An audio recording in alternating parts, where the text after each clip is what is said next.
Star Trek 57, M23, take 2.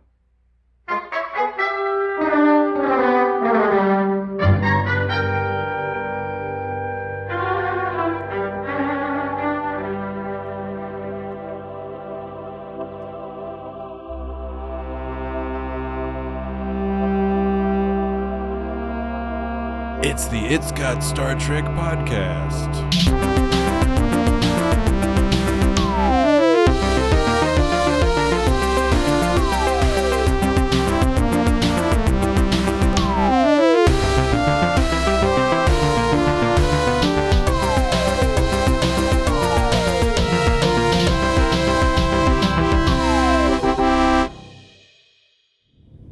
I did everything I could to make it like it was for her. She deserves more. I've given her everything she needs. And when you're gone, Trip, please. are you gonna let her bury you out in the hills? Then live the rest of her life with these people you created? What if the relays burn out again? Then she'll really be alone. She's my daughter. It's not your concern. What if she gets hurt? What do you do then? Program a holographic doctor? We've survived here successfully. Maybe you have. Ask Liana how she feels. Ask her if just surviving is enough.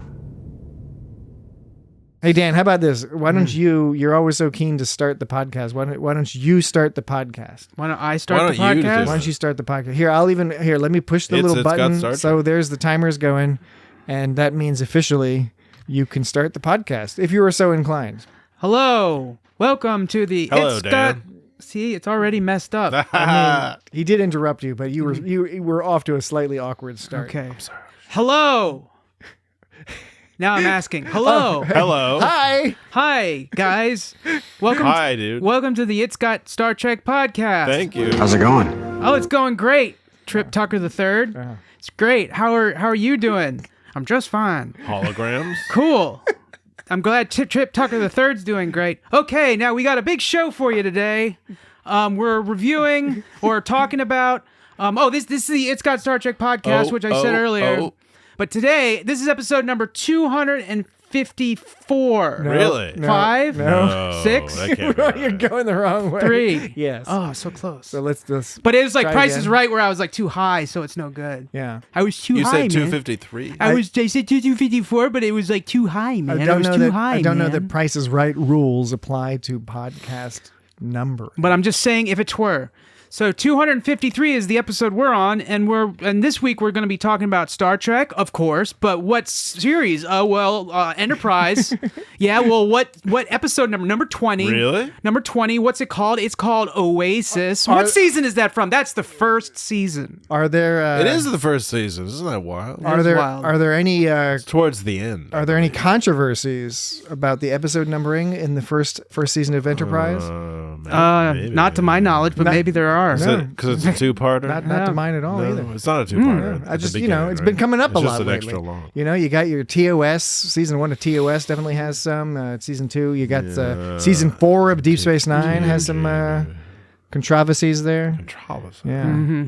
Anyway, sorry, you were saying, Dan. There's not a whole lot of We're Enterprise. the It's only Got Star like Trek 4. podcast. We're talking about Oasis. And we're not talking about Desert Crossing, No. and we're not talking about Shadowplay. No. But I think we will be talking about Shadowplay. Yeah. But we're not talking about Shadowplay officially. No.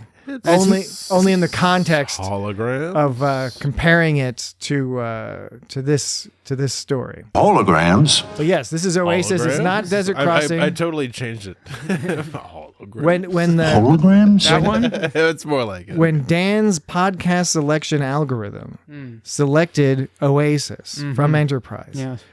Dan was thinking that we had already done it because he thought this might have been Desert Crossing. Well, okay. Because it does. It's a desert ship. That's another season 1 episode. That's just like a few episodes before this, right? Is it before or after? An Oasis is Good question.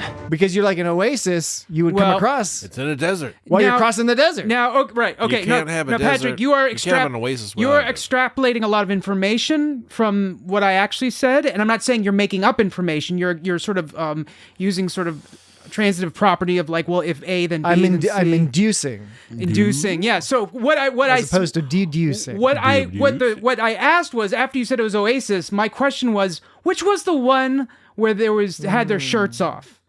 And so you know what? You're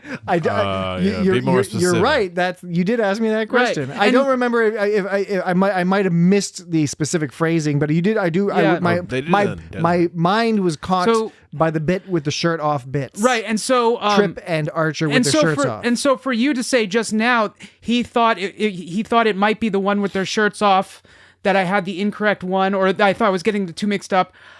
You can deduce that. Are you sure induce is the right word here? I think in this case it would be induction. I don't know. You can induction as opposed to deduction. There's an argument to be made that maybe I was mixing them up, but that's not what I said. Okay. Now, but it would make sense, like, well, why is he thinking of that episode when I mentioned this episode? He must be thinking they were similar enough to talk about. So I can see your point of view, but I would argue that there's a nuance there where I didn't specifically think this was the same episode, Desert Crossing, as Oasis, but I was wondering which is that one, because there was something going on there. You're right, there was something going on. All right. And we've already done Desert Crossing. Well, yes, we have already done Desert Crossing. And I'll tell you, Dan, that the reason why I interpreted what you were saying to be a question perhaps of confusion was because of the tone of voice I imagined you were using when you texted me that question. Isn't it obvious? That's the problem with texts. Yeah. It's always hard to really gauge the tone. Yeah. Feels strange. Unless people use the appropriate emojis. Unless you really, really know somebody. Gotta have us a strong emoji game. I don't believe it anymore. Oh, okay. Okay, I want to bring up... Keep on going, baby. Last week, okay, as we all remember from so we have old business. From the introduction... So before we start, we have old business. Yes. From the introduction from last week, you all may remember that it began with me... sounding like a madman going off about macro penises and micro penises. I don't remember That's that how at the all. epised began, Yes. with me going off about macro penises, micro penises. Yes. Now, I want to put some context around that. I totally forgot. Do say it. There was a context around that, and that context is Patrick made some kind of like accusatory statement about me believing that macro penises were a thing when they weren't. No, that is not true. There was something along those lines. No. You brought it up is my point. Look, yes. No. I don't remember who brought it up. All I remember... I didn't bring it up. Jesse did not bring it up. That's a Dan thing. And this is something for last week's audience, not for this week's audience. Well, there's probably some overlap between last week's audience and this audience, but there's going to be new people this week. Okay. I don't know what this conversation's about, but I'll tell you what it's about. What it's about is that Dan was playfully using this term, perhaps even coining this term, macro penis, and he was asking me which would be better. To have a macro penis or a micro penis. But to be clear, that does not happen last week. That was an old argument. Yes, I know. That was an offline older argument. Yeah. You were like, what would you prefer to have, a micro penis or a macro penis? Good question. And because in order, just first rule of decision making, you want to have access to as much information as possible. I asked him, I said, well, how do you define a macro penis, because I need to know the definition of what. So you're going way back farther than I think. If I'm going to make a selection, now this was the same thing last week. I have some idea. I can look up in a medical book. I can look up online. If I type in micro penis, I'm sure I'll get all sorts of interesting links, but one of those links or one or more of those links will be some sort of medicalized definition. My point here was not to get into another discussion about whereas this. I don't know the specific criteria, the specific parameters that define a macro penis in your mind or otherwise, and I don't think I could look it up. I think if I looked up macro penis, I wouldn't be getting medical textbooks. What's that supposed to mean? You know exactly what it means. So anyway, that was the context for that conversation. Right. And so I now like to say last week, my point here was not to re-trigger this conversation. You just didn't want to come off as a loon. Well, yeah. So basically, this is my side of it. Is Patrick is the one who Patrick brought up an old argument last week, And he was I think it was critical of my usage of the word macro penis, I think. I just explained it. So it's just an ongoing question that you refused to but answer. but you brought it up unsolicited. You just kind of brought it up out of nowhere. We weren't talking about that. So it's like you sparked the fire there. Perhaps. And so I don't recall. And so I responded, you responded, it escalated into a heated debate. Which I'm like Ronald Reagan and Iran-Contra. I don't recall. And what you heard last week was not a madman screaming about like macro and micro penises randomly for no reason. There was a context, and it was within the body of an argument, but it was a discussion. but it was a funny way to start the show. It was and you actually especially coming out of the coming out of that particular audio clip. Yeah. Like macro is a well, I was going to say it was lesser used suffix than micro. Prefix in this case. I'm sorry. Oh god damn it! You son of a bitch.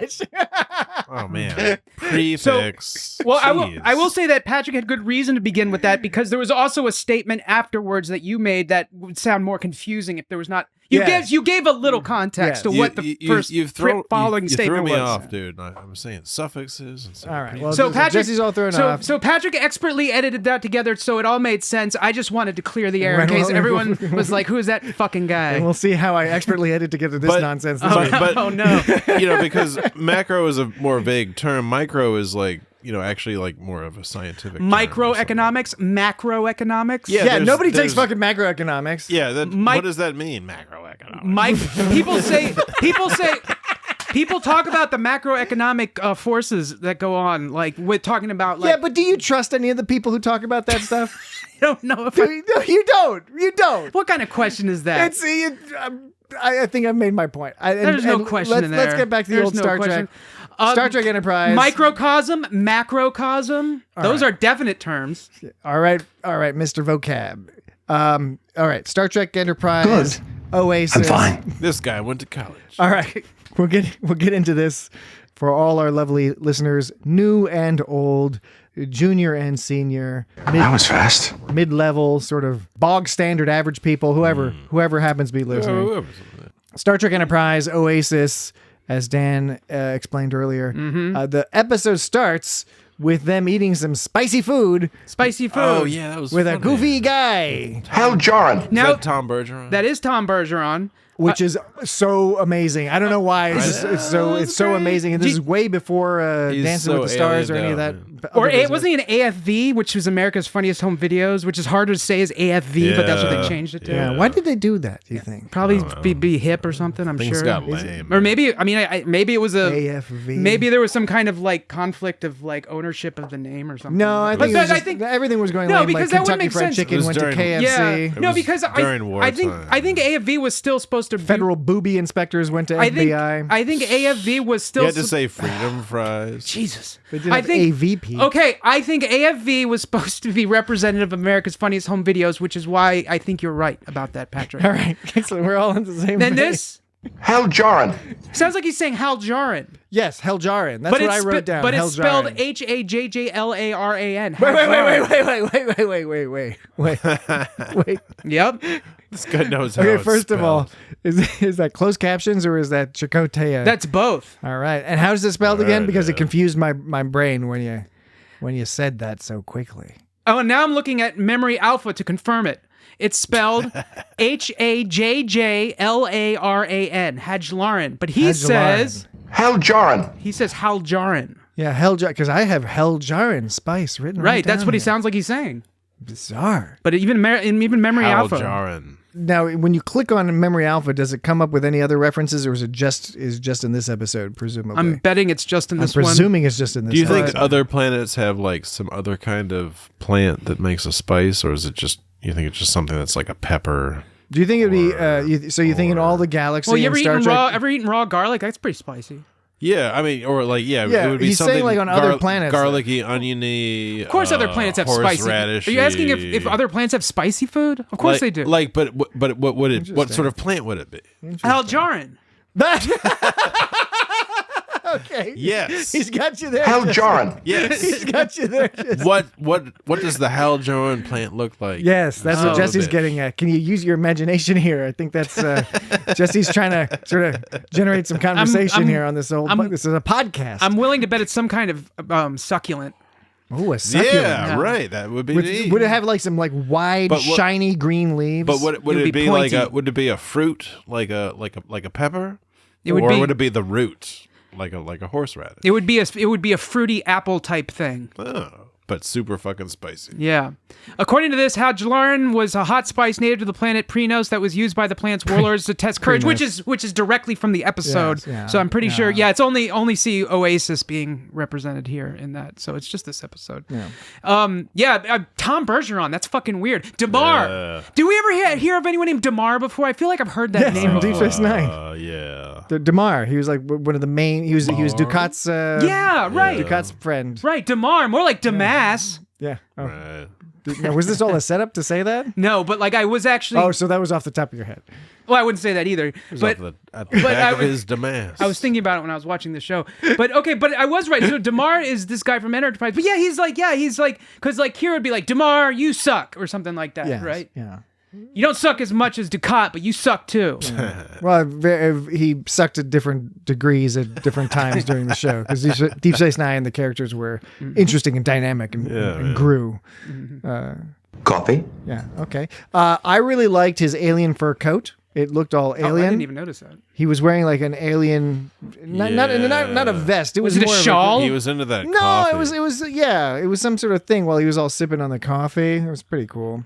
I'm 'Cause wondering. they were just gonna give him a couple of kilograms. Yeah, I wonder if he ended up taking the coffee. That was nothing until they like started, dealing, making So more deals. it made me wonder, like, how much coffee they have on the ship and how often they have to resupply for They more got coffee. a bunch of 'Cause coffee. they can't just replicate Come that on. shit. It's like the Well, how do you know? They have 22nd a century or something. They have a protein synthesizer that can. That's true. do That's some a good, sort of proto I wonder- replication. but he was actually going to straight up give him some coffee. Yeah, a couple of kilograms. I think it was like 10 kilograms, wasn't it? Something like 10 kilograms? Was it something like That's not even that much. how I That's said not it. even Was that it something like 10 kilograms? In episode 33. He's going to wrap up a few kilograms of coffee. I'm talking like this right now. I'd really rather you didn't. So I wonder how many kilograms they have.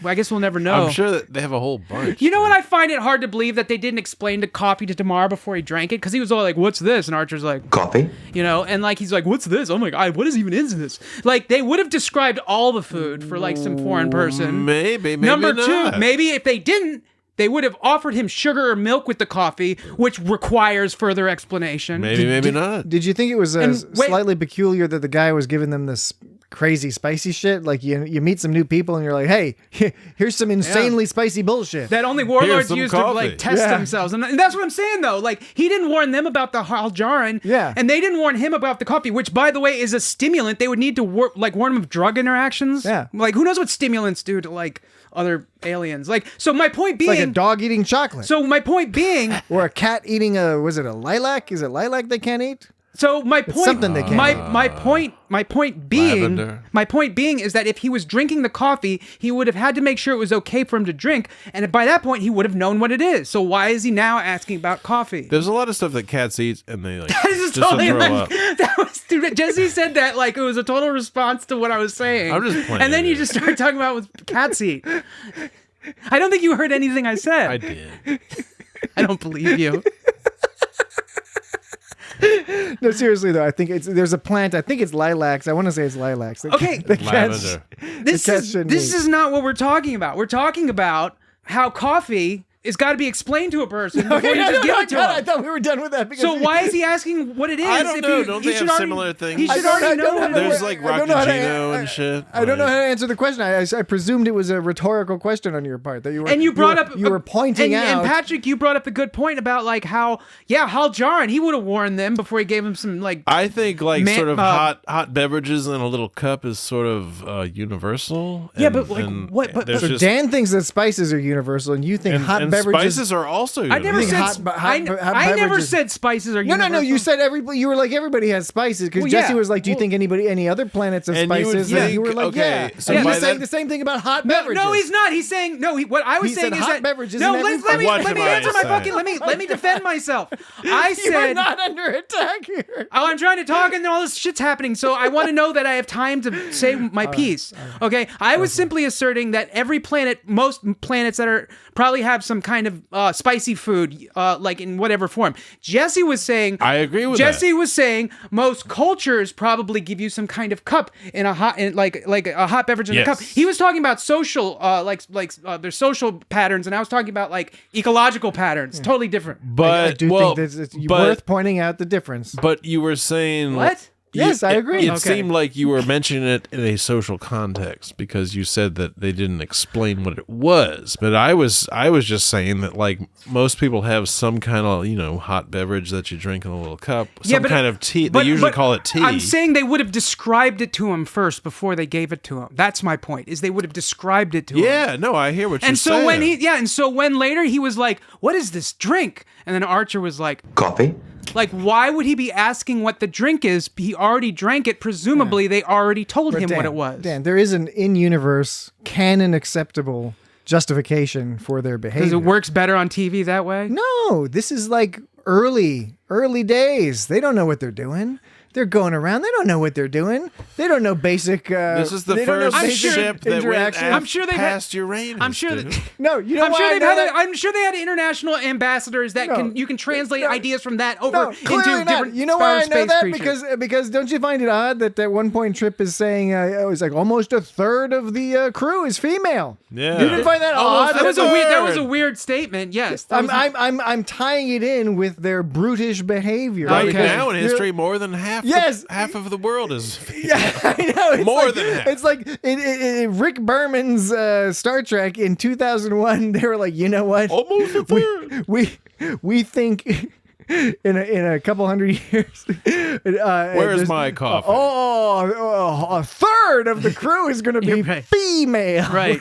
Yeah. They thought that was progressive, probably. Right. Can't get used to a female on the bridge. It threw me off that particular statistic. So the answer is Rick Berman is insensitive is xeno insensitive. Xeno insensitive. I don't know what else. I don't know how else to put that. That sounds very apt, quite frankly, and horrifying. It's a horrifying term. All right. Well, we've almost concluded our discussion of the teaser. What were you going to say about cats, Jesse? Teaser. You were going to say something about cats and lilies or something. No, we already went through that. No, that's when I freaked out. That's when I freaked out, and I was like, lilacs. I believe I said lavender. I think my it's assertion lilies. was lavender I think it's lilies because I had a lavender plant and I had a cat that chewed on it and got sick. But then Did it die? I was also going to say that. Did it die?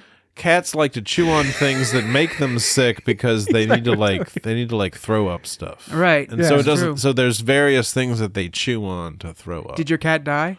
No. Okay. Well, no, my cat died, but not from chewing on lavender. Well, because I kept asking you and you weren't answering. I'm sorry. No, because I thought the reason you weren't ansering because it was like a really tough thing for you to think about. No, not at all. I've had several cats. Okay. No. Okay. He's just gonna fucking. It's been a stream of cats. It's a march of cats. It's just scheming right through. The march to doom. All right, so haunted ship. That long story short, I don't know why it's taking us this long to get to this part, but this Damar character that they're more like Damas, he's all into exotic goods. I like this trader stuff. This is what was fun about especially early seasons of Enterprise, where they really leaned into this whole what's the Star Trek version of going out into space and meeting people, and it's just sort of like amiably hanging out and having dinner with some random trader. They just like come across some guy. We never even see his ship or anything. Yeah, it's just some guy who's hanging out. He's got a goofy face and gives him some spicy stuff, and then tells him, "Here's some coffee." He's like, "Oh, there's a haunted ship." Right. You can go get whatever you want, but it's all spooky and scary. They're all dead. Was it black coffee or did it have sugar in it? I couldn't tell. Did you like Thai coffee? Well, one of my points was that when you offer someone coffee, you're most likely going to offer them cream or sugar. Hence, another reason why they would have explained the drink to him before he asked. But maybe, like in the future, there's a different style of coffee. That's just this is coffee. That's maybe too it's much like all mind Starbucks canon. style. Like you have to put in weird flavorings, flavor syrups. It's already in there. That's too much. Anyway, point being is coffee comes in many forms with many flavorings and things like that. And but so this guy loved it. You generally want to introduce somebody to their options for their Yeah. beverage. One of the beautiful things about our Earth coffee is that you can Earth coffee. you can put milk in it, you can put sugar in it. That's what I'm saying. You can make it yours, and that's what he would have explained to him. Hence, why was the guy asking about it later? I know it was because it's a TV show and it's more convenient that way because it's tedious to like put that part of the episode together. But still, I'm going with it. All right. So this is a story about a haunted ship, and that's the premise. They're all dead. that's the premise they set up. Now, do they accomplish it? Well, I guess that's what we're here to discuss. No idea. I think it behooves us right at the beginning. Everyone who's listening to this podcast, you have presumably watched the episode Oasis. No. Oasis, because if not, holograms.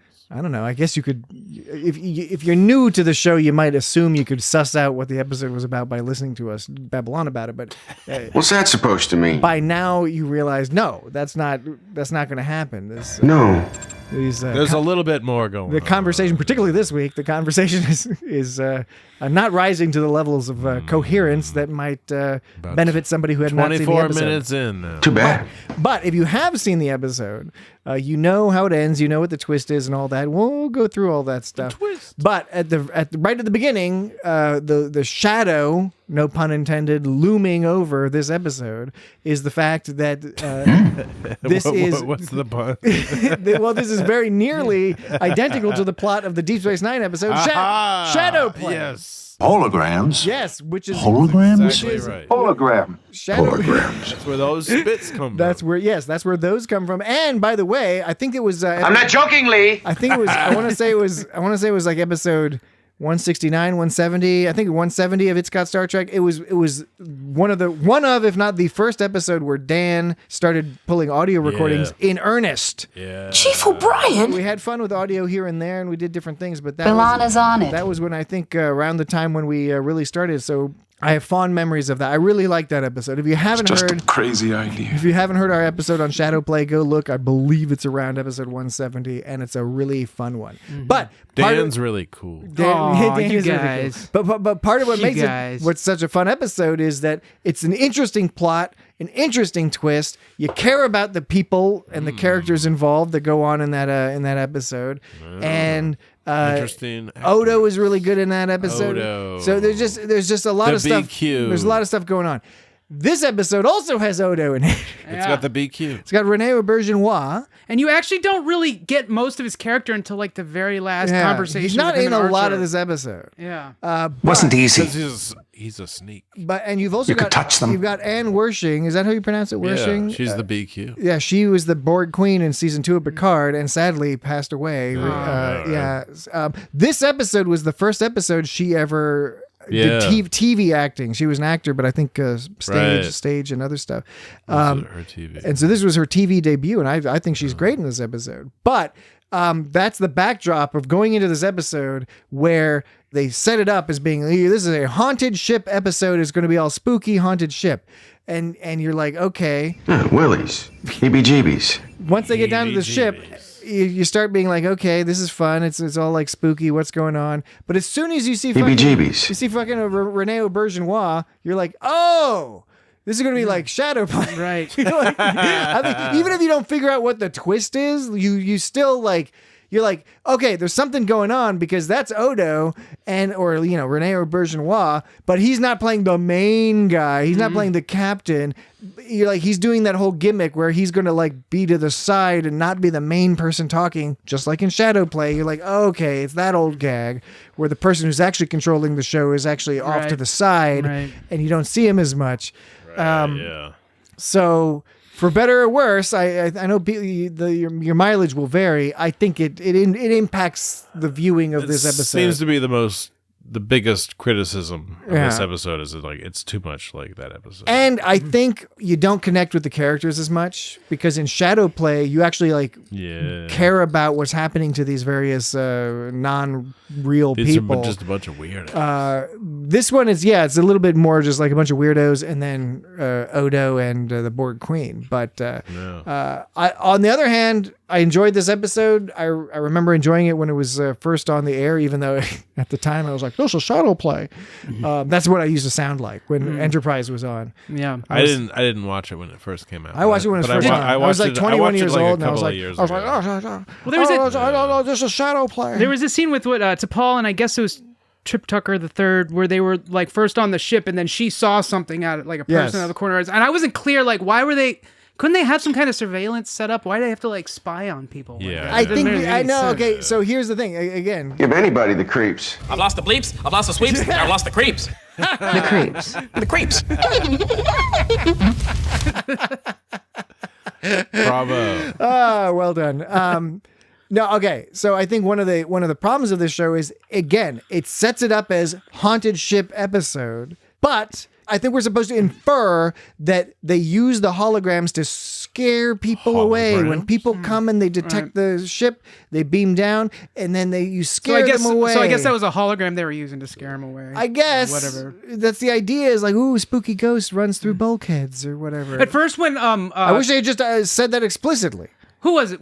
Was it Mayweather who was like looking at the door? Like he was all Sherlock Holmes about it. Yeah. Like he was like, why would they close the door? Close the door. At first when he said that, I was thinking like, oh, they didn't close the door why would he close the door? I was like, oh, he closed the door because it was a super monster and he was trying to keep it out, but that's not what happened at all. It probably just like they closed it after he left. There's rarely a super monster. That's what we were meant to, in horror movie terms or suspense thriller terms, we were meant to understand, oh, somebody's been here since that guy has been here. Whatever that means, yeah.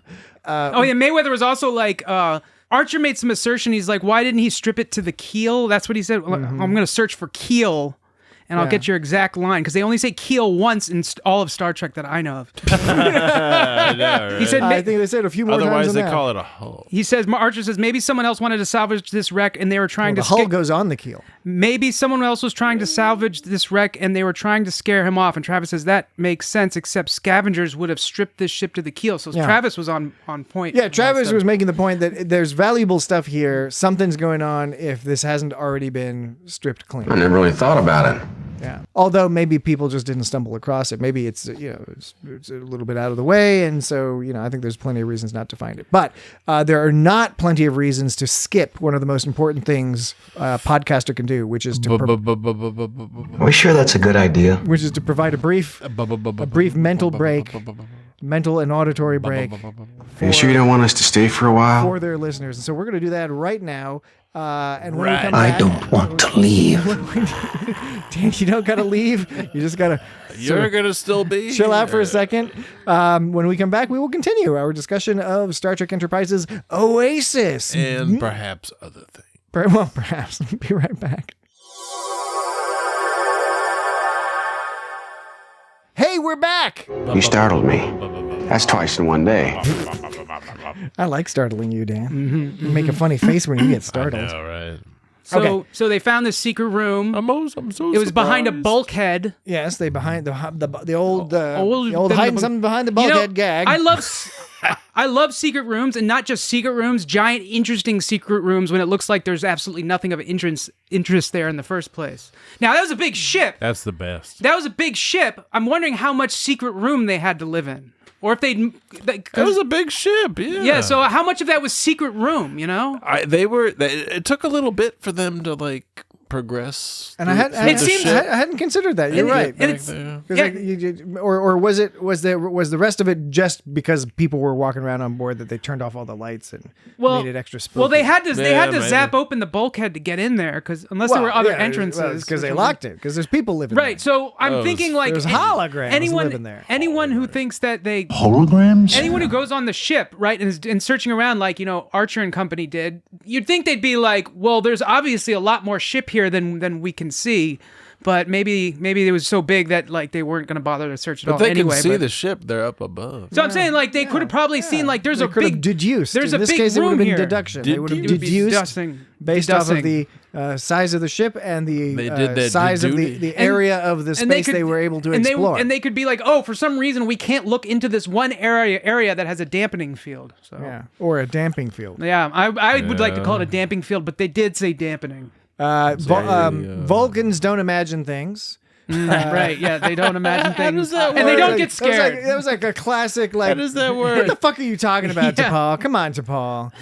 You're full of shit. I know she's that little out of The control creeps. sometimes. The creeps. I enjoyed the. I enjoyed that little exchange there between Trip Tucker III and Yeah. T'Pol. When Archer says T'Pol, this is a side note. T'Pol? I don't know. It sounded more like T'Pel when I heard it before. T'Pol? No, I guess it's T'Pol. It's a When I New was York listening to it, accent. when I heard it, I kept hearing T'Pel, but I guess that's not. T'Pol? Okay, that went nowhere. So Nothing. Trip and T'Pol. Trip. They find this room full of veggies, vegetables, and fruits, Flowers. and spices. I don't know if they had any hell jar in there. And then they find what in Dungeons and Dragons terms is a Kess type lady. They go around the Oh, corner. yeah. There's like a Kess. She was type always lady. making some surprised look on Yeah, her face. She she's was like- like wide-eyed through half the Yeah, she was a Yeah, Kess yeah, type yeah. lady. She had the short blonde hair with the wide-eyed look. Cass from the other show. Yes, from Voyager. I'm making a reference to Star Trek Voyager. It's a Star Trek joke, which I thought would be Right. appropriate given that we are a Star Trek podcast. For real. Not once. Her first thing she said was, Don't touch that. "What if she wasn't there to say that to Trip Tucker III? Would he have zapped himself? Would that have been the end of Trip She's Tucker the III?" only one there. Yeah, I can't even buy that. I don't know. I don't She's buy gonna it. be I don't buy there. it. I It's don't either buy her that. or the other dude. I don't buy that Trip Tucker nearly bit the bullet. It doesn't make any sense. No, it doesn't make any sense. Yeah. I mean, maybe it would have been. Bit the big maybe it one? would have zapped him, or maybe I don't know. I think he would have checked that. That's the kind of thing that it strikes me that you're an engineer. You check that shit before Yeah. you fiddle around with it. The holograms know that they're holograms. Did we establish that? I don't know. It seemed like they kind of They seem like they didn't seem too weirded out about like They were submissive. blipping in and out of existence. right, and it seemed like says Liana goes, "I'm sick of hearing that he's doing this for me. I don't believe it." Maya's like, her mom is like, "I wouldn't be alive if it wasn't for your father." She's like, "He still should have told them the truth." And she goes, "You know he can't do that." And Liana said, "He can do whatever he wants. He's not like you." He said that She said that he's not like you directly to her mother. Why isn't he like her? Because he's not He's a not a hologram. So hologram. that must mean that she knows she's a hologram. Hologram. Yeah, I think that's good evidence. Yeah. I didn't catch that. Evidence. All right, wait for it. Okay, he's gonna spool it up. He's gonna spool it. There we go. Excellent. You haven't used that one in a little while. The creeps. The bleeps, the creeps, and the sweeps. The sweeps. The creeps and the bleeps. The bleeps.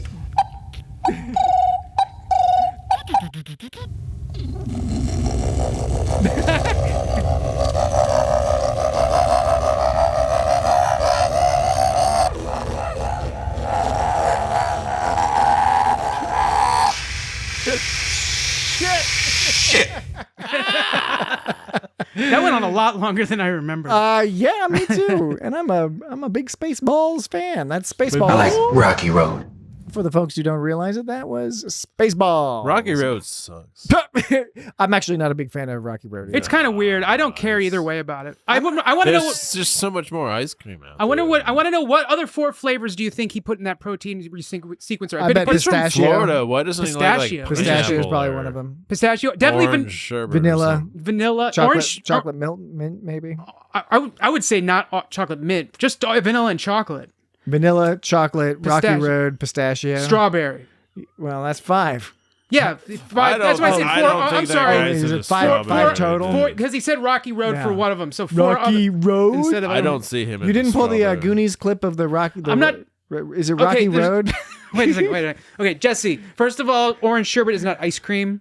Yeah. So. Oh, it's okay. not I'm technically- sorry. And, I'm sorry. And what was the second thing you said to me? I was just talking. shit. You're like, what was the second wrong thing you said? You have like 2 fingers were- For extended. the audience at home, Dan is pointing at Jesse with On both with like hands. finger guns on both hands. What about it?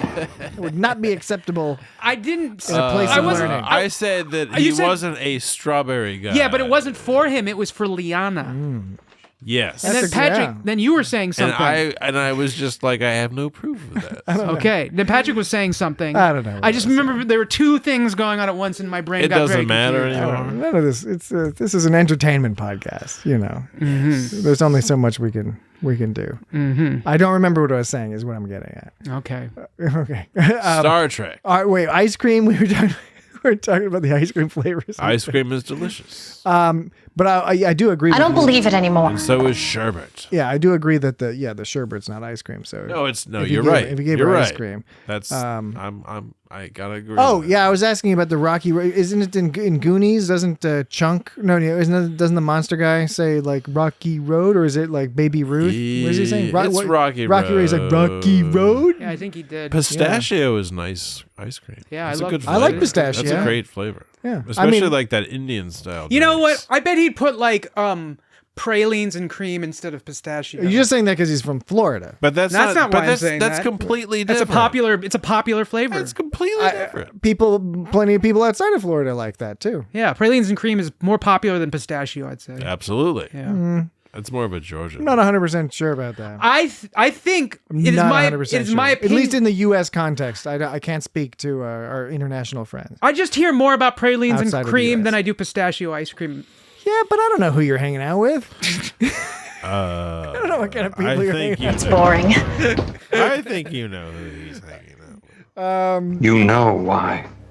One thing that's great in this episode is the production design, and that's Enterprise had really good production design, generally speaking, but also specifically, it's the apex of this era of Star Trek, right? This chunk of Star Trek from '86 through 2004 or whatever you want to call it, Golden Age, Silver Age, whatever age of Star Trek it is.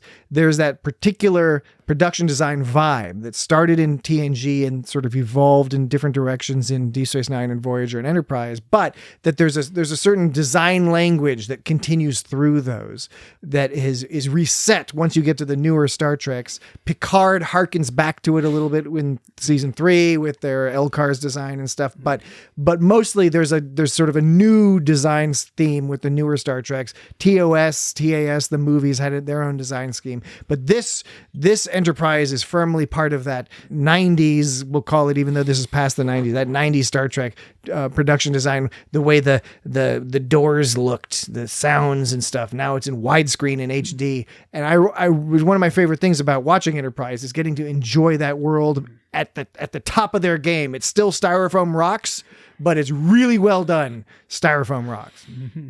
Okay, I said my bit. You say your bit. About what? Oh, but you want me to continue to talk about styrofoam? No. The setting? I mean, if you do not feel compelled to respond to my statement, you may pick your own topic. Okay. Well, how about this? We have Jesse on the boredom meter over here. he's explaining to us I bet you'd look good in triaxion silk. through rhythmic motions when his attention is waning. That's not and it at by all. the way, Jesse does not have like ADD or nothing. This is just. I don't think I do. This is just I might. genuine disengagement. But Dan and I are going to work to get it back on track. So Tucker, he's like flirting with T'Pol at the beginning about that triaxion silk thing. You know, he's like, yeah. And on top of that, It's frankly, it's inappropriate for a workplace conversation. Nearly a third of the crew's female. Nearly a third of the crew's female. Like good scare. Nearly a third of the crew's female. Like good scare. Nearly a third of the crew's female. Like good scare. Nearly a third of the crew's female. Like good scare. Take me back. There was a Take body me in it. back. There was a Take body me in back. it. There was a I think I body should in go it. now. Take me back. There was a Take body me in it. back. There was a Take me body in it. back. There was I a think I body should in go it. now. Nearly a third of the crew's female. We got to get you a drum machine. Yeah. That's the only thing. Nearly a third of the crew's female. Like good scare. Take me back. There was a Take body me in back. it. There was a Take body me in back. it. There was a I think I body should in go it. now. Nearly a third of the crew's female. Like good scare. All right. yeah. What I was saying, it was she was being all snippety when he was talking about Liana, and he was all like, he was Jesse, can I help you with something? I was being the drum machine.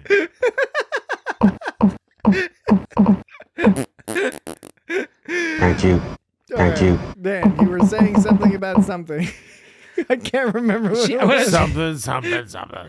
T'Pol was being all snippety when Trip Tucker III was like talking about like, hey, Liana can help you out if you need some help. And she's like, that's not necessary.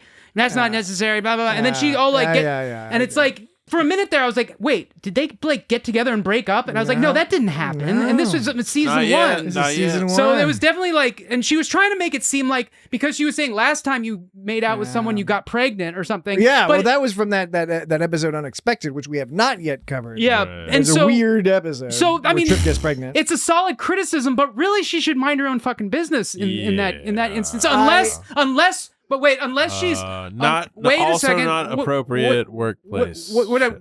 Now, one explanation could be, of course, that she has shown interest in him, or another explanation is she just wants him to be more professional because that it gets in the way of shit. But I don't know. It just seemed like she was being like, it was sitcom-y. yeah, because Enterprise bit, but- occasionally dips into the sitcom-y area where the way this was portrayed, certainly it feels the audience was intended to interpret this as some degree of cattiness, which is not great. It's just like, why would T'Pol be catty in the first place? Right. Why is she jealous? What's going on? Is this and it makes it worse that it's the classic kinda like lame, brunette yeah. versus blonde that makes it feel even more sitcom-y. yeah, which Trip is like, he was like, I'll ask Liana to give you a hand, and she goes, that's not necessarily, and she's like, that's not necessary, and he goes, it'll go faster. She's like, I can take care of it. It sounds like the reason she's denying Liana's help isn't because she doesn't need it. It sounds like it's because like thinking about Liana makes her bitter somehow. Yeah, it's weird. Yeah, it's like why it's not even just like, oh no, that's cool, thanks. It's like she's all snippety about it, snippety. She's all short with him. She's all curt. Yes, Kurt.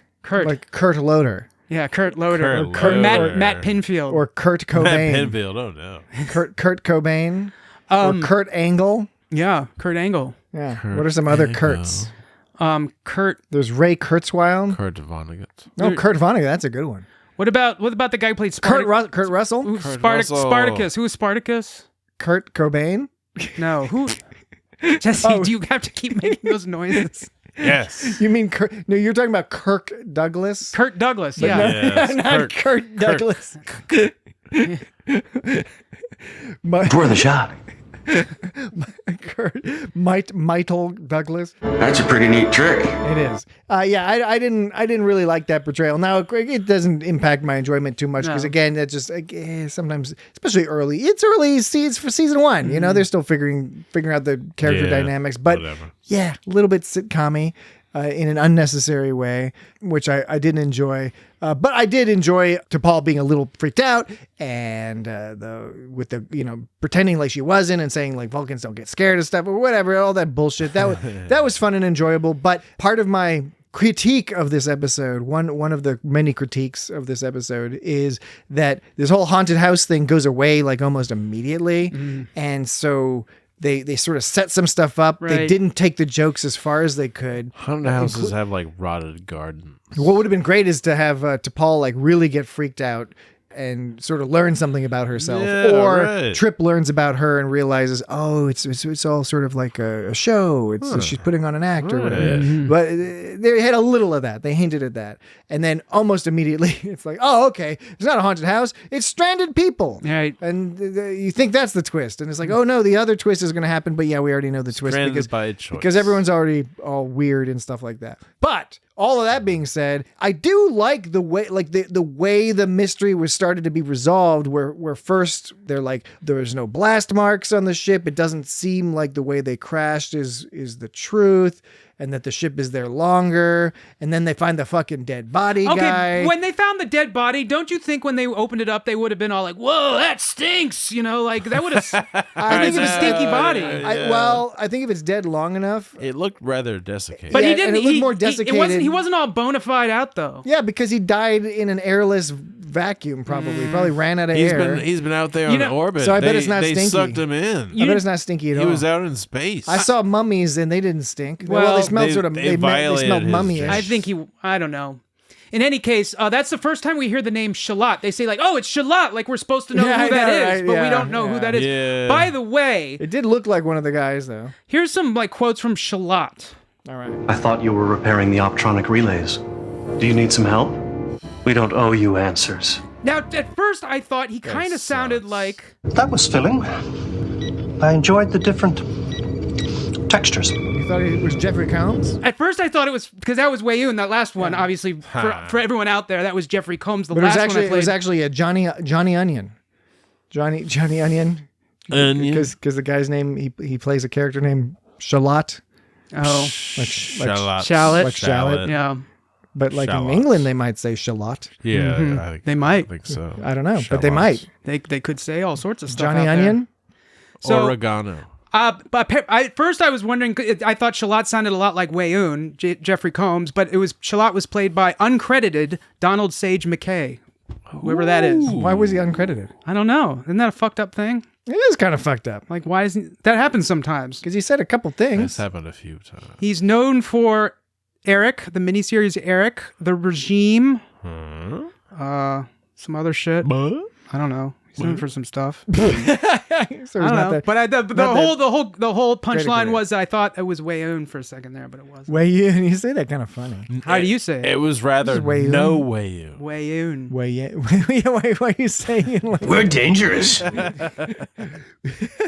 They were holograms. Holograms? Hologram? Yeah, no, again, the Holograms? Shadowplay things rear their heads. But I don't know. I go back and forth because Too bad. I enjoy this episode, like I said. The mystery and all, right. it unfurls in a nice way. It's nice, It's nice just, acting. fundamentally, you put an actor like Rene Auberjonois in there, and you immediately are like, okay, something's up. I immediately know something's up, and so you're not following along with the cues that you're supposed to be led down one road, right? And you can't be because you're like, well, I know something's going on with Rene Auberjonois' character because he's Why Rene else would he be Auberjonois. there? And that goes in part with me thinking when I watch it, I was like, wow, I didn't really get. I didn't get nearly as much Rene Auberjonois as I wanted to. They only really showed you more at the end, but that makes sense considering the plot. Yes. But that's the 'Cause point. he's a sneak. But what you said, Patrick, is you see this star like this, and you like immediately my eyes are going to him being or him or her being like. I want to see more of this person. Why are we not doing that? Which detracted from like the misdirect. Yeah, and which doesn't happen in the same way in Shadowplay, because in Shadowplay, it's all guest stars, and there's no. It's not like they had Sylvester Stallone as one of the characters, or whatever. Clint Eastwood. What's that a quote from? What's it here? Let me do another line reading. You tell me what movie this is a quote from. Clint Eastwood. What movie is that? I never really thought about it. What movie is that from, Jesse? Back to the Future. Which one?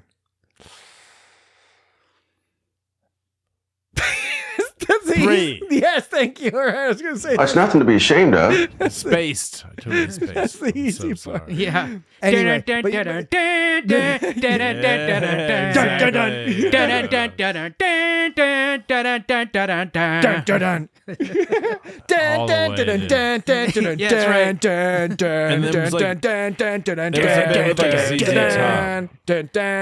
ZZ Top was playing that song that's like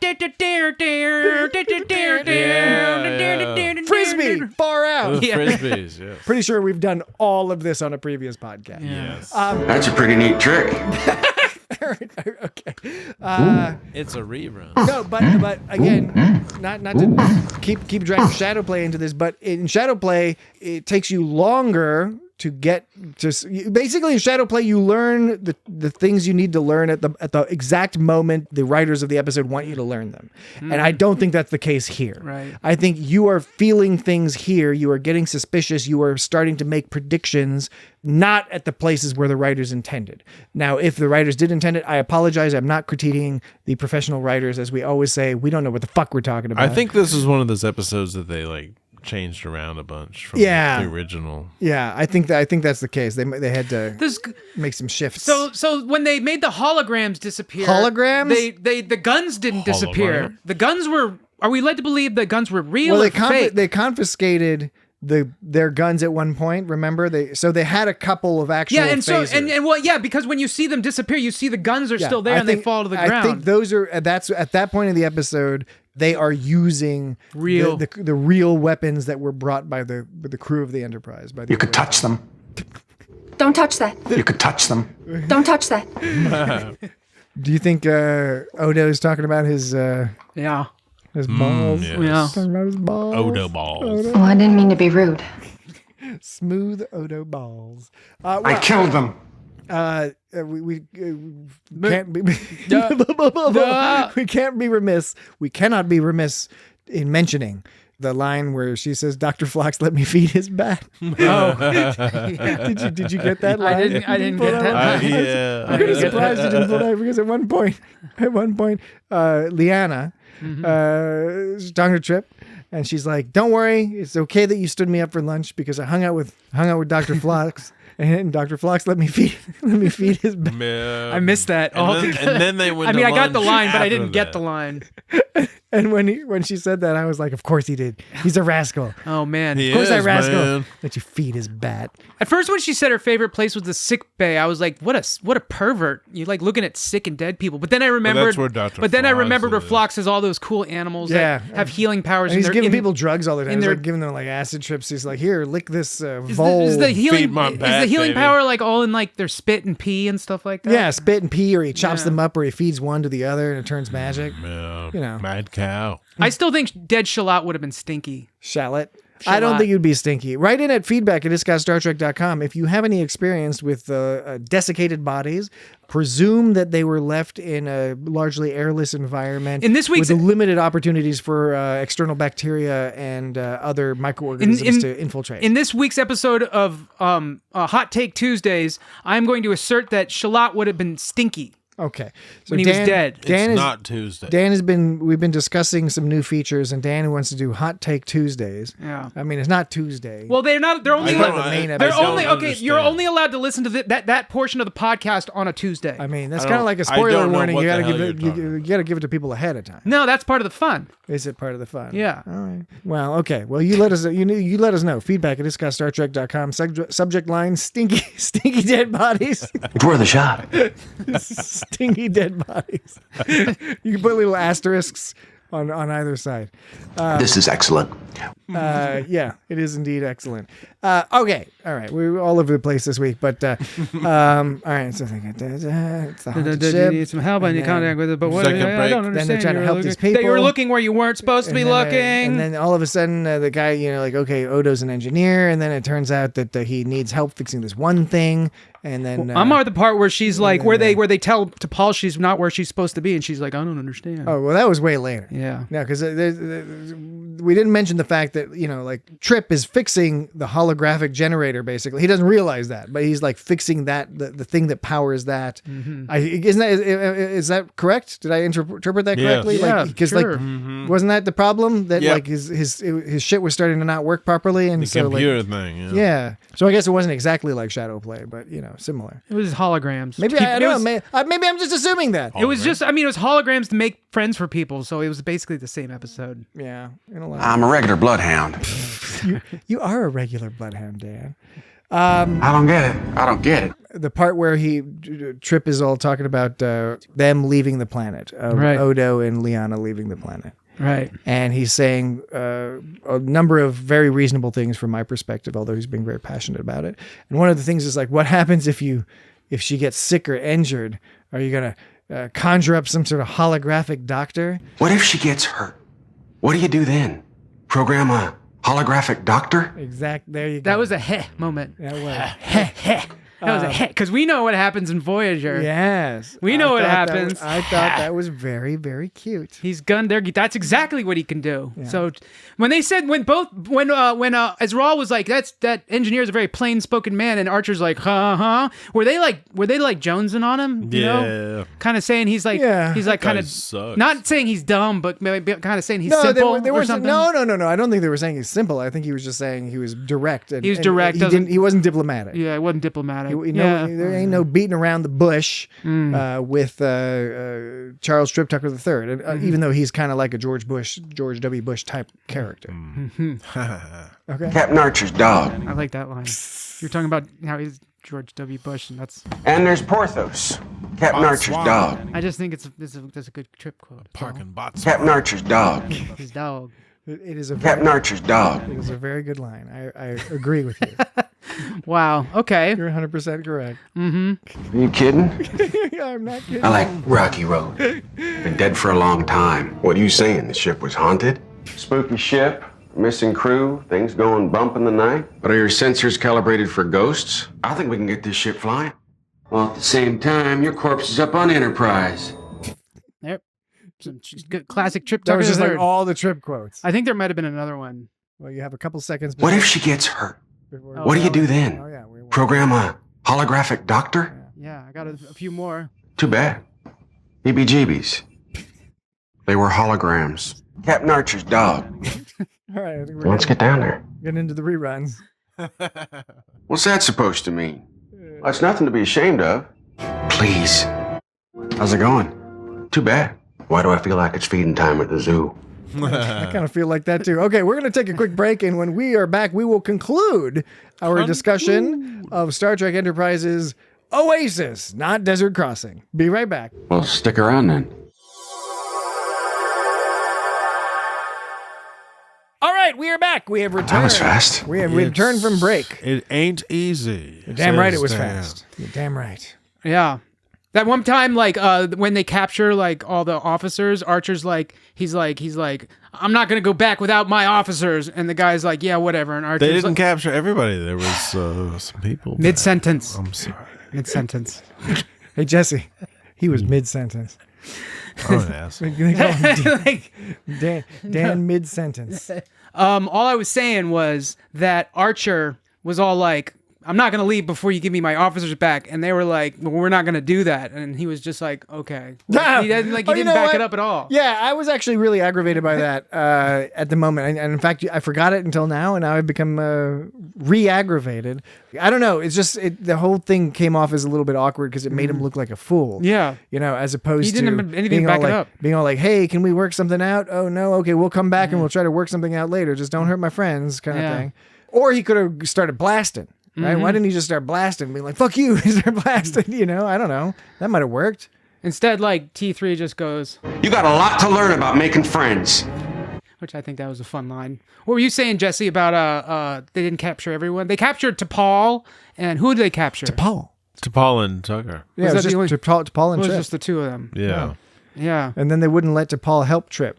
And then there was like a mission. It was like they could only have a certain amount of people at a certain time. Like, I don't know if they were paying the actors less or whatever, because like Mayweather was all super useful at the beginning. And Mayweather's such a great character that we never get to see actually help with anything. I know, But then he right? was gone. He was all super Oh, yeah, involved. he was just and then gone. That's he was right. just gone He the rest of the disappeared. episode. And then T'Pol, who's also an awesome character, she's gone because they're like, ooh, you can't hang out with T'Pol. I know she's not totally gone, but still, like, it's like, come on. For real. Nothing. Nothing. Yeah, when they captured T'Pol, they were like, she was like, I need to get my ship, and there's like, because of what you found, and she's like, I don't understand. And she said, you were looking where you shouldn't have. Yeah. I couldn't tell if she meant she didn't understand that she didn't, like, did she not really not understand, or was she being sneaky and lying? Yeah. Well, the problem is there was It no wasn't very clear what they were referring to. it was unclear, and it was also not as interesting at that stage in the episode because we have implied or inferred, what's going on, or have some good guess or whatever. You know, but what I'm saying is it's not scary anymore. It's like they're trying to be all like, ooh, this is scary. What's the scary mystery going on? Is this What's so important about this thing? a slightly different approach? Is there must be some sort of explicated motivation for these characters. And if you're doing a twist, you have to have set up the characters in such a way that two or more motivations might fit the bill, so the audience can fill it in, and the audience thinks, oh, is this a cult? Are they Romulans? Are they whatever? You got to give some reason where it's like, oh, I think this is Right. what's going on. It's Instead like, of just ominously sneaking up on them for Oh, no it turns out it's this other thing, but that's not what they did here. They just had them act sort of like normal, and then a little creepy, and then super creepy.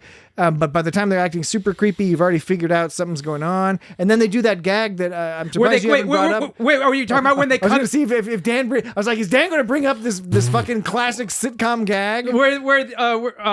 Liana, where Liana says like, where I have to tell you something. Basically, Yeah, where she says I have to tell you something, and then the audience is like, huh? And then they cut away to Yes. another scene, and which then is like the T'Pol scene. and then they basically. cut back, and then he's like, T3's like, "Oh oh, my that God. was what was happening that this explains whole time. everything. Oh my gosh, if only I'd known that before. Now we know. Now we know everything. Yes. Yes, I was going to bring that up. I wondered. I was most definitely, that is a I wondered sitcom if you were gag. going to bring it up. Back to classic like Three's Company style gags of like miscommunication. Except Trip Tucker's no Jack Tripper. This wasn't a miscommunication gag. This was just a purposefully obfuscating like details to the audience, just to sort of it's kind of a cheap trick, you know.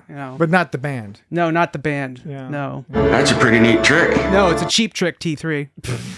It is a cheap trick indeed. This doesn't have anything to do with that. I like that when Trip Tucker's like they're asking, he's like, Archer's like, you know something about Liana, and Trip Tucker's like, well, you've been talking to DePaul, haven't you? Yeah. And then Archer's like, whoa, dude. Yeah. He's like, chill the fuck out. Yeah, right.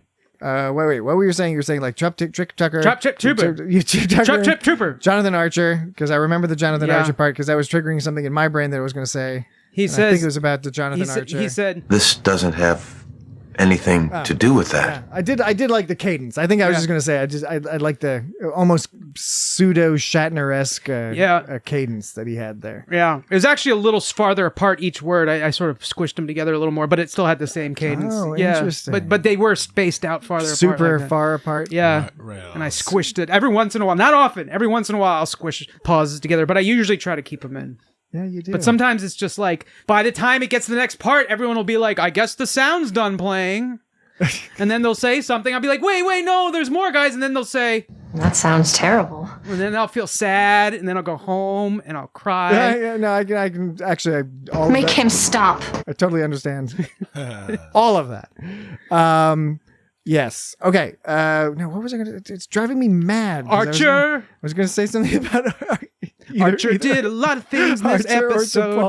Or DePaul, okay. I remember what I was going to. I remember. For the shot. It wasn't even about Archer. Oh, fuck. It was about me thinking about how the whole the end scene bit. So like, okay, the twist is revealed. We learn that they've been there for about 22 years. Mm-hmm. We further learn that what's his name? Ezrodi Dodi. So Rene Auberjonois' character. It's Ezral. And Liana have been there since she was a small child, and that he has guilt. He feels guilt over causing the deaths. So he blames himself for causing the deaths, even though that's a debatable point there, of his crewmates. And at the end, we have a scene with him. After Trip gives him the business, we have a scene with him where he goes to Archer and basically is like, he goes through this whole motion where he's arguing with himself, just like in front of Archer. When he goes, I'm fine. Is that part? Yeah, that whole scene. And he's like talking himself into what I guess he's already decided that he's actually, he keeps talking about how much he loves to live here, but he's realizing he's sort of consigned himself to some sort of, I don't want to leave. some sort of purgatory or hell, probably related to his guilt for killing these people. I wish they had stated that a little bit. Killed them. A little bit more outright. Now, I do like when they trust the audience to come to the conclusions they need to come to. But I think thematically, it might have been interesting for him to sort of, at the end of this conversation, just outright state, I actually wanted to be buried here with all the people I buried because I feel like that it's my fault that they're here. And maybe even going in so far as to say that the reason he's trapping his daughter there is that as much as he wants to protect her and save her life, he also feels guilty that saving her life is what caused the other people to be killed, or at least in his view. Again, that's debatable or not. So I found that all very interesting, and Rene Auberjonois did an excellent job acting it out across from Scott Bakula. So you have two great actors. It's almost like when they're writing this story, that was the part they wanted to get to, and they were just like, we got to fill in all this other fucking bullshit as quick as we can, just so we can get to that point, because that is a really cool scene, and it is an interesting idea to think about, because you're thinking about guilt and responsibility, and when you involve somebody else, in this case Liana and her future in life and all that other stuff. So that's all super interesting. The ending is really an interesting thing to talk about. It's just that it takes a while to get there. I like when he says, I'm fine, and then he pauses and his face gets all scrunchy and he's like, no, I'm not. And Yeah. he like looks really upset, and Yeah. it's pretty convincing. It was basically a monologue. He was just giving like a monologue for a while where he was like talking to himself. Why do you think I did this? And with Archer as his psychiatrist, basically. You could touch them. They didn't seem real to you. You know why. So, right. Is there much more to talk about with this episode? I don't know. It's not that much of an episode. Yeah. Wow. Okay. Well, we got some time. Yeah. So why don't you fill in the time? What else you got, Dan? I can play some more beats. Duty? No duty?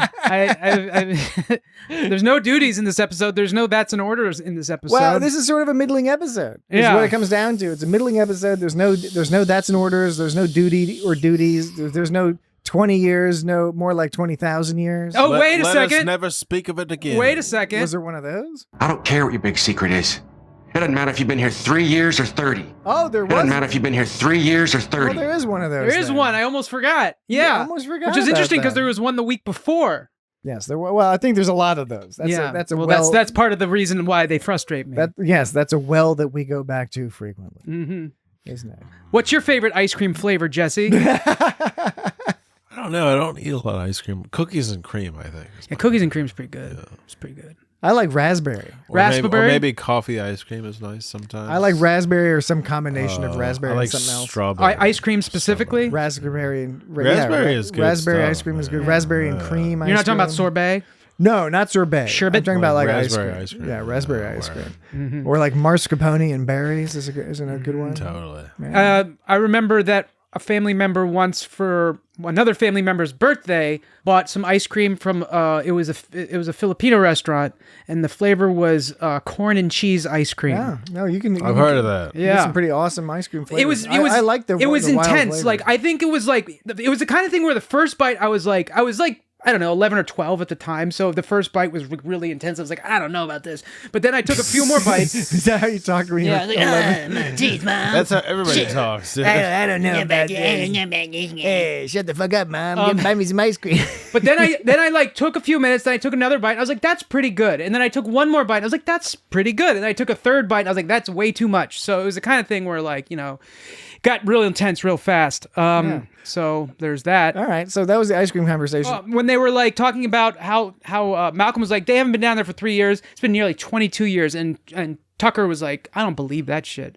And then Malcolm was like, check the data yourself. And he like looked at it and was able to see right away how long it was. And I'm wondering, how was he able to look at that data and figure that out so quickly? I want to know what that data was. Was it like a bunch of graphs? Starfleet, was he man. like was he interpreting some graphs like how no, I think it just Cypher, said, it just said it's been here 22 years. You know how Cypher in the Matrix is like, I don't even see the Matrix code anymore. That's a brunette, that's a blonde. Like, do you think there was a bunch of weird graphs and Trip Tucker III was able to decipher those graphs? That's like how when I'm editing the podcast, I the waveform for when any of us says Oh. Very clear. Wow. That's the waveform. Interesting. And also that's that pop. That pop I just just like made. that tongue. The teeth. The What teeth about suck. when Dan's all like, blah, blah, blah. I'm saying something dumb right now. I'm saying something really dumb, you guys. Watch out. There's like a special filter. You have to pay like $150 a year for access to the special Dan filter. It cuts all that part out. Yeah, I think it's worth it. Just cuts out most of Dan. I think it's worth it. But Trip Tucker was flirting with Liana hardcore when she was like, "What's your favorite place to visit?" And he was like, "Right here was my favorite place." And then you bet she was all disappointed that she had to like leave and go hang out with Billy instead. I know, right?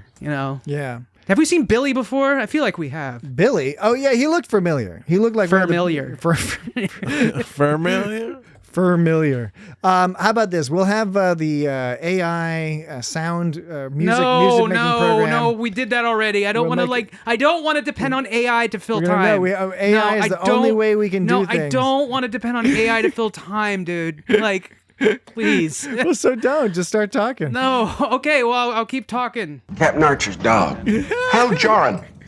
Captain Archer's dog. Just sit and fill with AI. It just feels lazy after a while. Like, it's cool for here and there, but oh no, AI was always lazy. I mean, it's useful. Isn't that the point? I'm not against the idea of using AI as a tool. I'm not saying it was lazy for that Patreon segment we did because that was really fun. That was a specific thing. But we were then doing. But then if you do it again, then it's lazy. Mm-hmm. That's what you're saying. There are 83 people in the Enterprise.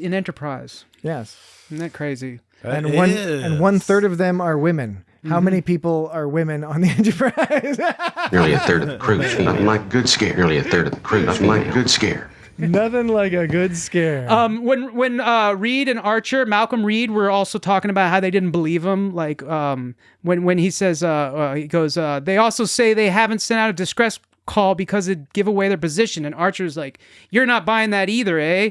And then Reed was like, yeah, they crashed. What are they hiding, you know? And then Archer's like, just because they're skittish doesn't mean they're up to something. I mean, Archer kind of already admitted that he thinks they're up to something by virtue of the fact that he's also calling them on a lie. Unless when Archer was saying, you're not buying that either, that could either mean Archer saying, you're not buying that, just like I'm not buying that, or it could mean you're not buying that in addition to the last thing you said you aren't buying.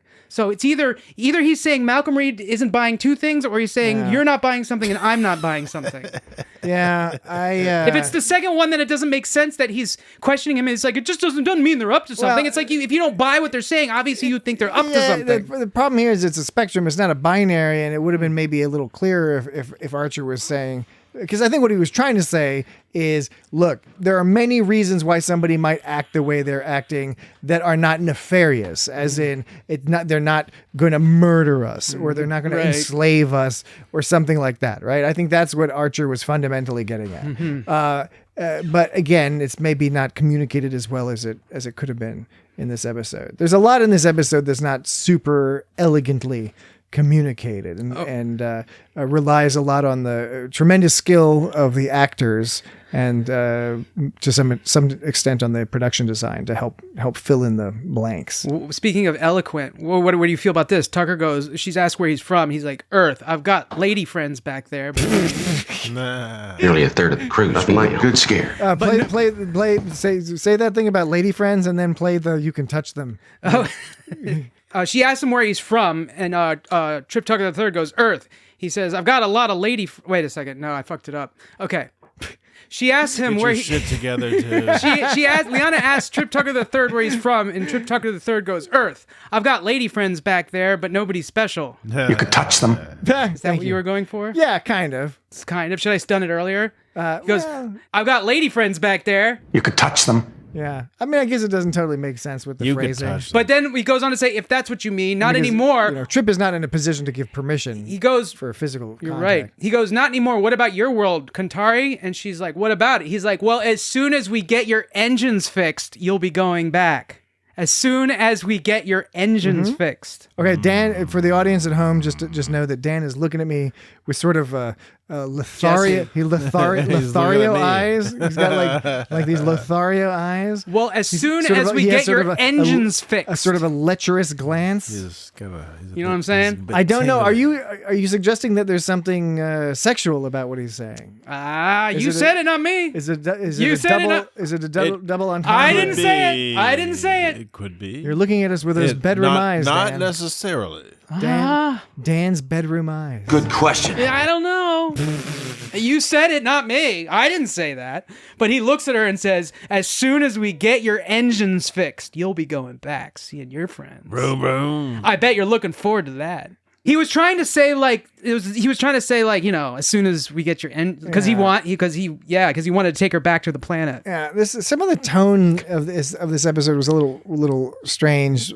Like, of course, we mentioned that it started out with this whole promise of haunted ship. Her face never matched her tone. When she was speaking, her face was always like kind of different from her tone, which is weird. Fun and alien. It wasn't developmentally different because she was grew up with a bunch of holograms. That wasn't a criticism. It actually made me pay attention to her character more. I found her to be very interesting, like just the way she sort of portrayed captivating. It's the facial. I'm all about the facial expressions. Like, Janeway has great facial expressions, and she was having some good facial expressions in this one. Making her wide eye look, or when she's talking to Ezra and being like, "We can trust them." She scrunches her chin up. She's like, "They're good people," and she scrunches her chin up and says, "Chin." It was really interesting. On your, it's starting to sound weird. I was going to ask, on your Tinder/Grindr profiles? Do you put? Oh no. Do you put? I'm all about the facial expressions. Oh no. Is that what you put on there? No. My name is Dan. I am all about the facial expression. You got a lot to learn about making friends. You know, you're right.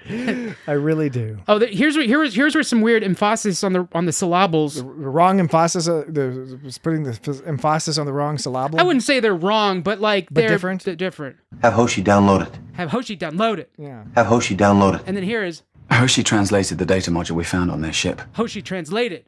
Have Hoshi download it. Hoshi translated the data module we found on their ship. Have Hoshi download it. Yeah, download it. Yeah. Translate it. Yeah. It makes sense for Malcolm Reed because that's more normal in whatever dialect. You were he's holding out speaking. on us with this Malcolm Reed business. There wasn't a lot of Malcolm Reed stuff going on, and I try to get more Mayweather, but it's difficult. Nearly a third of the crew's female. Oh wait, whoops. Because there's not a lot of Mayweather on the fucking show. It's always disappointing. Yeah, it is. Seeing if I have. Okay, I've got. Are we sure that's a good idea? And we have. Maybe I'll see you out there. Oh wait, that was Trip Tucker the Third. Oh, because I wrote MAY for the filter, and it maybe had the MAY in it. No, this is the only one I was able to find. Are we sure that's a good idea? Now he had other things he said in the episode, but they either were covered up by too much noise, so it didn't sound good, or it was just kind of inconsequential. Not inconsequential, but didn't really work. He did have some good points about like we mentioned. He had some good lines about the ship, but when he was doing not the Sherlock necessarily. They weren't sound bit stuff. sound bite comedic style, right? Which is what you're looking for, right? Which part of your process. Which happens when you get more lines. Yeah, it does. But you're right. I didn't even realize that he disappeared. Like he just sort of goes away. We don't actually see Phlox, do we? At all? I don't remember if we even see him once. Right? We just hear about him. Yeah, we see him once when they. I guess we do, but then because he goes. I don't believe you'll be needing my services. Yeah, that's right. That's when they find stinky dead Shalot. That's right. But it's brief. It's again brief. He's in it more by mention than anything else. Yeah. But the facial expressions. All right, I know that Dan's into facial expressions. I'm into secret rooms. I already mentioned that. Yeah, but everyone's into secret rooms. But secret rooms where it looks like it's a little closet, but then you go in and it's a whole world of craziness. That's the kind of secret rooms I'm talking about. All right. Oh, here's one. Paul goes, I think we learned a lot about Dan tonight.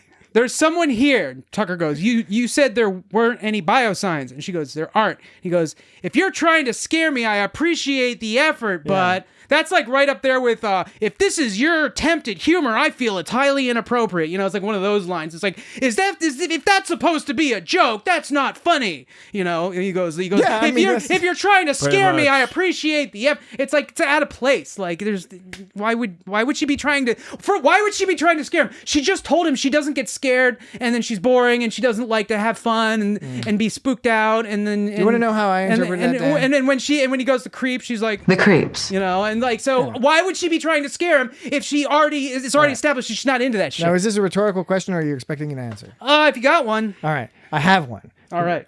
Because the way I interpreted Trip Tucker commenting about whether or not, or suggesting that T'Pol might be purposely trying to scare him was because he was scared. Yes. And in an attempt to make himself not scared, he was vocalizing a truth he wanted to be true. In other words, he was hoping he would manifest a reality by vocalizing it, or at the very least calming the lizard part of his brain. And it also that was legitimately spooked out by the spooky behavior. And it would also have the effect of putting some of the responsibility on her, as opposed to him being a woman, blaming the woman, right? Yeah, blaming part of the 1/3 of the nearly a third of the crew. Seemed like a good scare. Of this crew. Take me back. There was a body. Take me back. There was a Take body. me back. There was a body. I think I should go now. Yeah, actually, he said, what did he say to her? He said, oh yeah, this is the line. If you're trying to scare me, I appreciate the effort, but yeah, that's the line. Didn't we just go over that? Yeah, but I didn't play the line. You hadn't played it? I hadn't played it. I played it in my head. Yeah, well, you sure you hadn't played it? Play back the tape. Play back the tape. Well, we will one of these days. I'm not sure how many other people will, but we will assuredly. Mm-hmm. Anything else as we're getting close to down to the wire here? Anything else that we need to discuss about this middling episode of Star Trekking Enterprise. So the planet had duratanium. Duratanium. Well, that was the ship had it in there. Yeah, I'm sorry. The ship had duratanium, and as we know, duratanium patches hull fractures because it's durable. Hence the name, duratanium. I hadn't made that connection. There's beryllium. These are facts you're finding out on Memory Alpha. No, it's to me it's in the name. I was. Just, you're it's just I supposing. This is a supposition. I think it speaks for itself. Dan's suppositions. I don't disagree with you, but no, you're right. I did not read that. It's not canon officially. I think it's fine. I mean, it could be canon, but I can't tell you if it is because it's durable. Duratanium. Duratanium, but D'Artagnan. But it is also possible to have separate etymologies for things that sound similar. Well, okay. There's also beryllium on the planet. We don't know what that's used for. I've heard beryllium. I've heard before. Yeah, it's a silvery white metal. It's used in alloys with copper or nickel to make gyroscopes, springs, electrical. Okay, so they can make some fun parts with it. Jesse, would you rather have duratanium or beryllium? Beryllium sounds real. Yeah. I think beryllium is real. I'm down with beryllium. But like duratanium, what is it? Duratanium. I don't know if that's real. Like that's the fact, but the fact of it being real, like the idea of being real or not, is irrelevant to this question. I think. Unfortunately, we haven't covered Far Beyond the Stars yet, so Dan doesn't have the "It's Real" sound clip. Oh, you're right. But at some point in the future, we'll refer to something either being real, and then we can play the "It's Real." Now, would you rather have we did cover my question? It's a fake, but we weren't recording. Did we? Yeah, but we weren't recording sound clips back. Oh, I'll have to go back and get that. Yeah. So, given that, pretend they're both either real or fake, would you rather have duratanium, which helps as an alloy used in construction, or would you rather have beryllium, which is used to make springs and shit? Well, Dan, part of my response would have to be based on the context on what do I need at that time. Well, I mean, then that's what I'm asking you right now. If I were to give it to you right now, Jesse, you haven't provided me with enough information. I said this is another scenario. This is another scenario where you just can't jump out on that limb and answer a question because you don't want to be vulnerable. No, because I am sorry. I was trained to have enough facts. Oh my God! I'm simply asking. I don't. First of all, we're not like proving someone's innocence here. This is not. You said there is no. No. We don't need to be proving someone's innocence. Like, what value is this to me? This is very low stakes, Patrick. Yes, it is very low stakes, but that doesn't mean that I'm not going to take it seriously. And you have presented me with two options. You said I've got to pick one of these options. Now I have to determine what is the value, what is the relative value of the two to each other. Now it could be that they have no value to me in a practical sense, but I want to sell one of them. So which one is worth more? I'd like to know that. You just don't want to look like you. Which one is worth more? You're just afraid someone's going to think you're ignorant of something. No, I do not. I can promise you, Dan, I am many things, but I'm not afraid that people will think me ignorant if I refuse to pick between duratanium and beryllium. You laugh and as if it's a funny thing. This is but not a concern of mine. That there's no other reason I can think of why it even matters. There's like I said, it's low stakes. There's nothing at stake here. There's no results here that matter. It doesn't matter. And as such, me picking nothing. No, equally. What matters is it's just fun conversation to entertain people. It's fun for you. And I am asserting that it's not fun for you because okay. Well, I think I've already said. All right. Why is because you're afraid someone's going to jump out and be like, "Well, you were wrong about this thing." All right, Jesse, would you rather have duratanium or beryllium? Beryllium. Okay. All right. I think Dan bullied Jesse into that. No, I bullied him into it. I forgot what I said the first time. You were kicking him. You were kicking his shins under the table. So much. You think I'm clever enough to bully Jesse through you? Is that what you're saying? Did I say the other one the first time? Not through me. Jesse's like, I don't know. I just want to say. What do you want me to say? I just stop hitting me. Dan. No, I just asked the question, and Patrick, you're the one who introduced the idea that I was bullying him, and I simply was like, how am I bullying him? I asked him a question. He answered. He said, beryllium. I think that's a good answer. I think I would go with duratanium myself. All right. Okay. The third choice because it could be more durable. The third choice, though, it was they also found dilithium on there, so that's which the is third always choice. useful. Yeah. I would pick dilithium because at least I have some context for the utility and value of dilithium. Okay. So that's my answer. That's a solid If answer. There's 3 choices. The other 2 I just don't know enough about. Even though I accept that as a good answer, but even though there was a description saying one was good for construction, one was good for like small gadgets and things. Yes, because at the given time, I don't know which one I need more. I didn't sound like I needed either of them for practical purposes, hence why I was interested in their relative value on the open market. So which one can get me more money or trade value? You know, it's like one of those questions like, would you rather have a room full of infinite hamburgers or infinite lasagnas? Yeah, you know, I think those are kind of stupid questions, but they're fun. They're not always that fun. They're not always fun. I'm not saying they're always fun. People present them as like, oh, this is a fun question. And, you know, some of the rest of us are like, no, it's an aggravating question. It's nonsense. So there's, okay. So, ask me a better so question. you're like, not answering. What's the best episode of the first season of X-Files? So it's not that you're not answering it because you don't have enough information. It's a principle. You're principally not out of principle. You're not answering the question. No, the principle is related to the information. If I can get enough information to make an educated guess, then I'm happy to make an educated guess. And I think that you'll always continuously say you don't have enough information. Well, we can test that. That assertion. Sounds silly. That's something we can experiment with. I think that's good enough for this week. Well, I guess we'll have to test flanium. Flanium. We'll test it another day. We'll do a scientific test. The theme of the podcast this week is they can't all be winners. I don't know. You know what that means.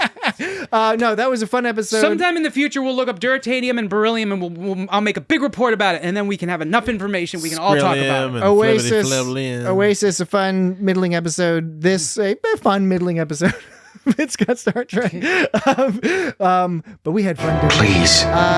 Next week, we don't know quite yet what we'll discuss, but follow us on social media or go check out our website to figure out what it's going to be. We'll get that up as soon as we can. The website is www.itsgotstartrek.com. And you can leave us a voicemail if you like, www.itsgotstartrek.com/record. Social media is at It's Got Star Trek in most of the regular places: YouTube, Facebook, Twitter, all that jazz, Mastodon, Blue Sky, Threads. We're in many of the places, not all of them, but most of them. So mimosa of them.